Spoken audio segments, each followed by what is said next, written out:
Okay, so let's see how you did on number 6. If you got it right and you totally understand it, you are welcome to skip through, but I'm going to work it just in case you didn't get it right. So on number 6 is one where they're lined up, so you don't have to rearrange anything. There are x's over x, y over y, equals are over equals, constants are over constants. If we tried to add the way it is, I would get a 6x and I would get a negative 19y, so nothing cancels yet. I need to either make the x's or the y's cancel. Well, y doesn't look so easy. X looks like the easy target because they both have a 3 out front. The issue is that they're both positive. I need to choose one. It's up to me. I could pick the bottom or I could pick the top. I need to make one of these 3's negative. So if I'm going to do that, I've got to multiply by -1 because a positive 3 times a -1 will make it a -3. So I'm going to pick the top one just because I feel like it. Got to make sure that I distribute it to everything inside the equation to make an equivalent equation. This will give me a new one of -3x plus 10y equals -14. Keeping the second equation the same, 3x minus 9y equals 15. We're still adding the equations. -3x plus 3x cancels and gives you 0. That's why we did it. 10y plus -9y is just 10 minus 9, so that's just a 1y. And -14 plus 15 is just a positive 1. So I really just found out already that y equals 1. So I'm going to plug this value back in for y, either equation. I'll use the bottom one. So 3x minus 9 times y equals 15. Y is a positive 1. So we got 3x minus 9 equals 15. And if I want to keep solving, I need to add 9 to both sides. So 3x is equal to 24. And when I divide both sides by 3, I find out that x is equal to 8. So now we have our x and our y, so the actual ordered pair is 8, 1.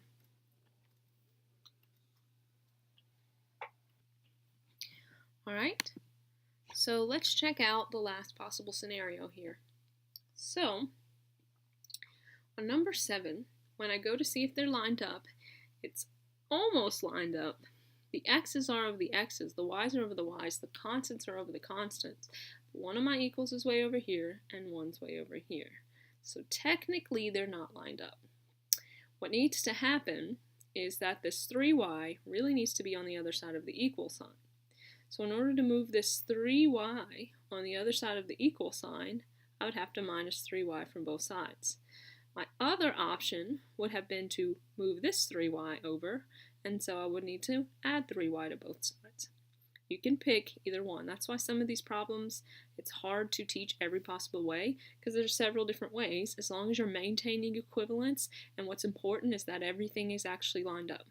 So if I choose to fix the top one and get this equal sign over by moving the 3y to the other side where the x is, I will minus this 3y from both sides, and I will have x minus 3y equals 11.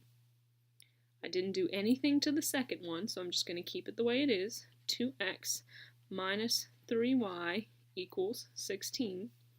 And now, x is over x, y is over y, equals are over equals, constants are over constants. Well, I rearranged it, but the question now is, does anything cancel? 1 plus 2 gives me 3x, -3 plus -3 gives me -6y, so it's not canceling yet. Got to make something cancel like the other ones. Looks like the easy target here is going to be the 3's. Really, since they're both negative, I just need to make one positive by multiplying through with a -1. But I'm going to show you guys an alternate method. What if I didn't want to make the y's canceled and I wanted to make the x's cancel?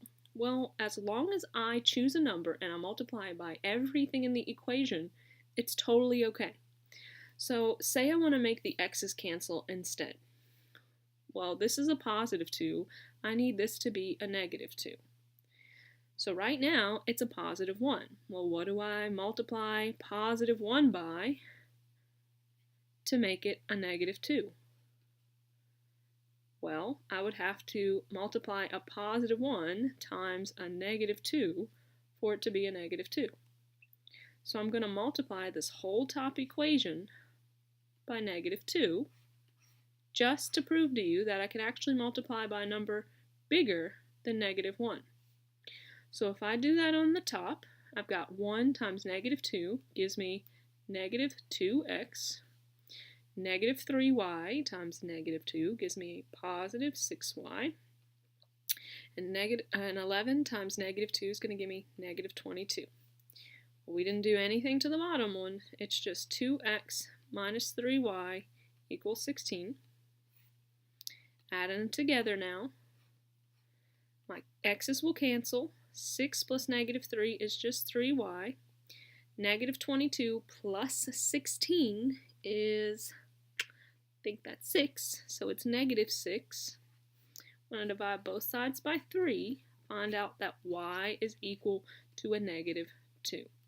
So you could have made the y's cancel, and I've showed you how to do that by just multiplying by negative 1, but this time I wanted to prove you could have also made the x's cancel by just making them have positive and negative versions of the same coefficient. So whatever it is, they just need to be same number but different signs. Once I have y now, I still need to find x, so I'll plug it back into either of the equations. I'll use this original one here. X equals 3 times y plus 11. Plug that negative 2 in where y was. So x equals negative 6 plus 11. So x equals 5. Got to write it as an ordered pair. X comes first. So 5 comma negative 2. Alright, we'll do one more like this. So in number 8, it's not lined up. I have y over x. The equals are way out of whack. There's a y over x here. It's just all jumbled up. Again, I have multiple options. This time, I could move the x over that way. This time I could move this x over this way. It doesn't matter. I just have to have y's lined up, equals lined up, x lined up, constants lined up. So since last time I moved it over to the left, this time I'll move it to the right to prove it doesn't matter. So what I need to happen is I need this x term to be on the other side of the equal sign, like this one. So if I move this 5x over there, if it was positive here, I need to minus 5x from both sides of the equal sign. And I'll be left with negative 4y equals, I'm going to put the x in front of the constant because that's what's happening in this one, a negative 5x plus 20. So that's what I did. I moved the 5x over, and instead of writing 20 minus 5x, I see that x comes first in the top one. I just wrote negative 5x plus 20. It means the same thing. Top one staying the same. We got 4y equals 2x minus 8. Okay, so now the y's are lined up, equals are lined up, x's are lined up, constants are lined up. Let's see if we're ready to cancel anything. If I try to eliminate, this time we're in luck, the y's have opposite coefficients here, positive and negative 4, so they'll cancel. So 0 is going to go there. 2 plus negative 5 leaves me with negative 3x. And negative 8 plus 20 is like 20 minus 8, so it's plus 12. Solving for x, minus 12 from both sides. So negative 12 equals negative 3x. And when I divide both sides by negative 3, x is equal to a positive 4. Gotta find out what y is because we're trying to find the point of intersection. So if I plug that back in, I can plug it back into either one of the equations as long as it goes where x was. I'll use the top one.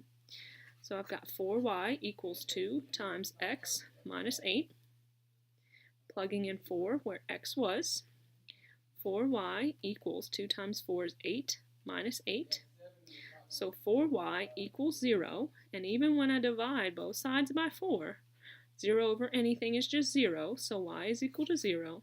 Got the x, got the y, need to write it as an ordered pair. It's the point 4, 0. Alright, so now we've worked some where you've got to rearrange them. I want you guys to try with your partner just these last two problems, and then we'll see how you did. And then we'll wrap up with a discussion before you leave.